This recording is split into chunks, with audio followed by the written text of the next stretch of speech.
Bizimle haberleşme için İmod'dan haberleşebilirsiniz. TikTok'ta da bahar numarlarımız, Türkmen numarlarımız 866 87 74 14. Türk numarlarımız 0533 880 80 46. Haberleşme. Счастье в деньгах? Минуточку. Давайте попробуем просто математически. За деньги мы покупаем квартиру?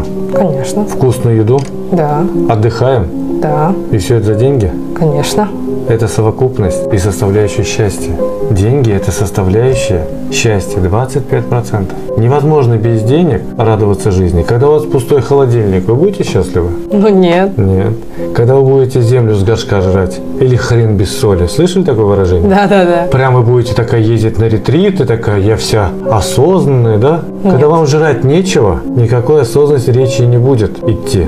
Ваш желудок будет кричать, что хочет просто поесть. Мы всегда дарим подарки близким, любящим нас людей. Если у нас не будет денег, мы не сможем давать знаки любви. И не осчастливим себя, что способны одарить их такими подарками. Верно? Кто-то скажет, что деньги не в счете, а в их количестве. Вранье.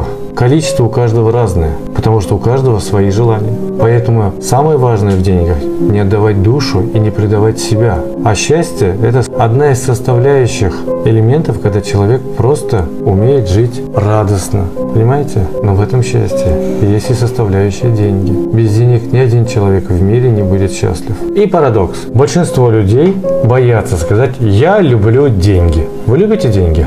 Люблю. Вы можете это открыто сказать, что вы любите деньги? Конечно. Особенно маме с папой.